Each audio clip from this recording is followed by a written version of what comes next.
Thank you, Mr. Chidambaram, for speaking to NDTV. My first question to you, sir. How do you look at the official data that shows that the NDA government has done better in controlling retail inflation, specifically when it comes to food and fuel prices, compared to the UPA era? Because the BJP says that the double-digit inflation seen during UPA time is no longer a concern, and they're saying that this is what reflects effective governance. This comparison of 11 years ago is completely meaningless and mindless, be that as it may. Why don't you compare with 21 years ago and 31 years ago? Be that as it may.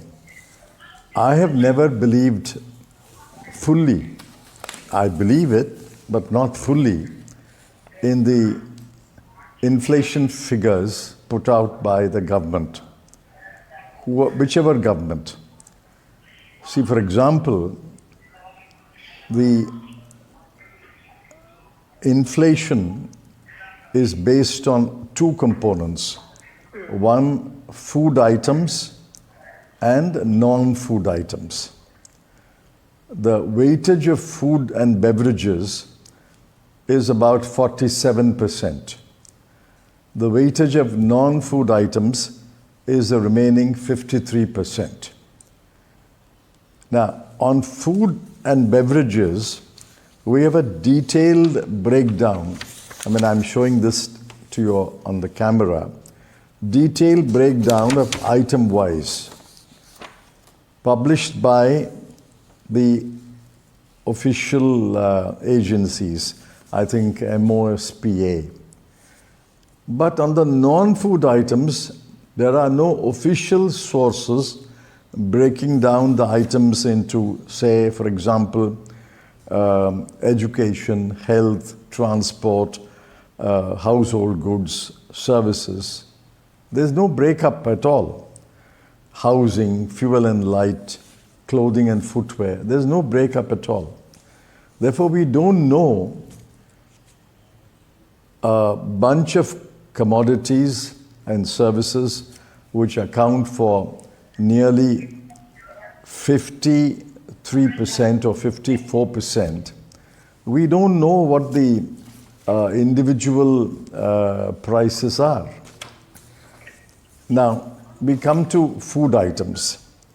In food items, we have data which compares today's prices with 1 day back, 2 days back, 1 week back, 1 month back, and 1 year back. There are something like 20-25 items, line items.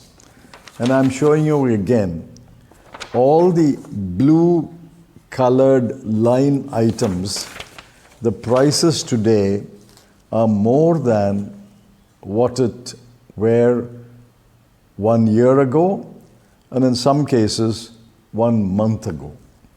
So I don't believe these official numbers. They are an indicator, the same way 1 year ago the index was constructed. It's an indicator. The relative change can be measured, but I don't think this number reflects the actual burden on the people. Right. But Mr. Chidambaram, the government also says that it's because of its welfare schemes that have given a safety net to poor people specifically, that it has protected them from inflation. Even if you see this data as indicator or as indicators, what kind of structural shifts do you think also led to inflation being persistently benign, and also the fact that the government is saying that a lot of poor people have been taken out of poverty in the last many years? Nobody is denying that more and more people are being pulled out of poverty. The official data published by IMF and World Bank showed that in the UPA period of 10 years, also a large number were pulled out of poverty. And the unofficial data shows that more people have been pulled out of poverty in the NDA government. I don't deny that more and more people are being pulled out of poverty. But the point is, while people are being pulled out of poverty, I have maintained that the bottom 20% and the bottom 10% are very, very distressed and very, very poor. All the welfare schemes that the government talks about, whichever government again, it does not seem to improve the lives of the bottom 20% and in particular the bottom 10%.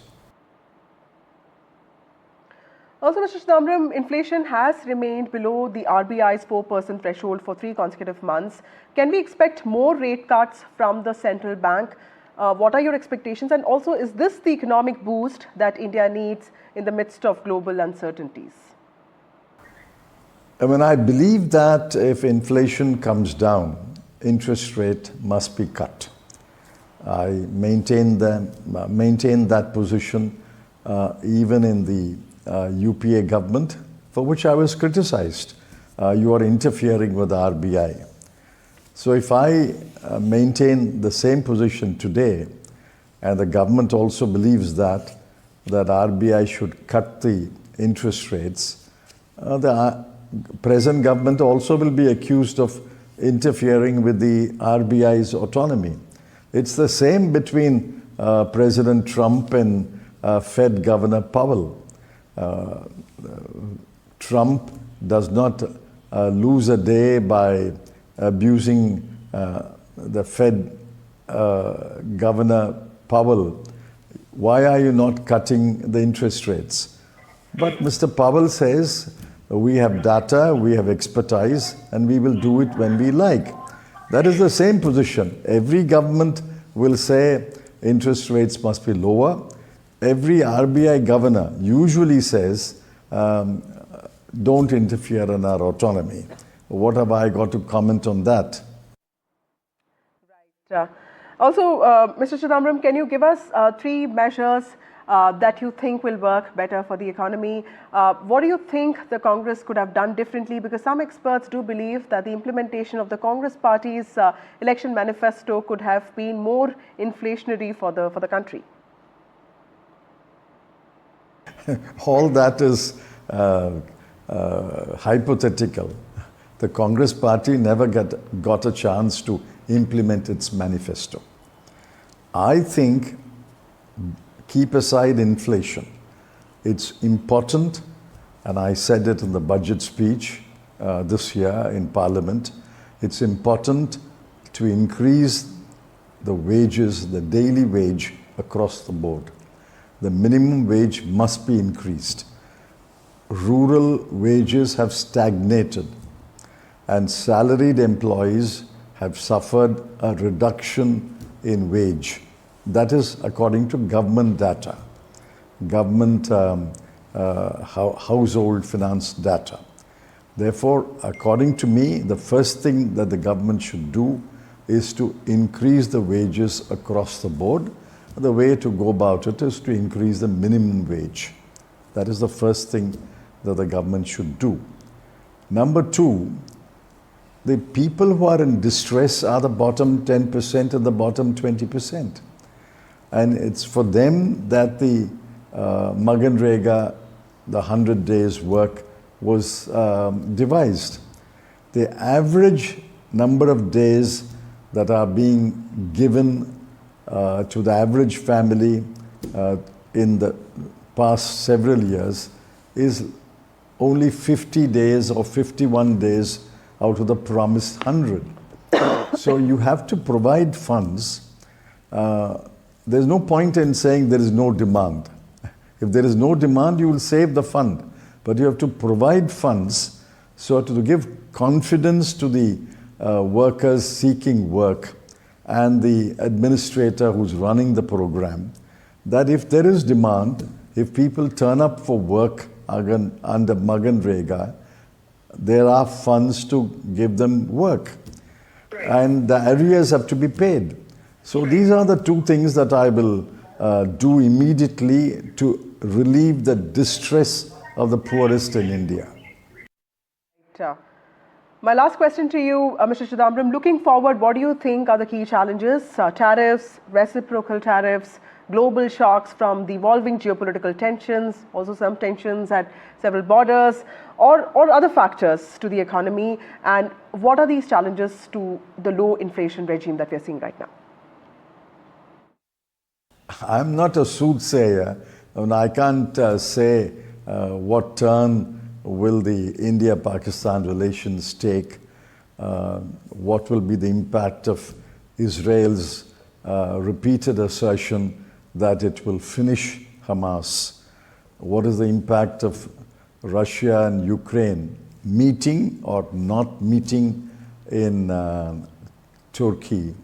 Therefore, these are imponderables. But it's clear that the world is crisis affected. There are more than one crisis in the world, and it will affect. As far as we are concerned, if trade and tariff issues are not settled, it will affect us. It will affect our exports, and exports is usually the four engines, one of the four engines which drive growth. But if exports are affected, we will be greatly affected. So the government must do everything possible to protect its export market. So that was P Chidambaram of the Congress Party saying that inflation data can only be an indicator, while the BJP saying that numbers tell a different story. With that, it's a wrap on the show. More news and updates on the other side.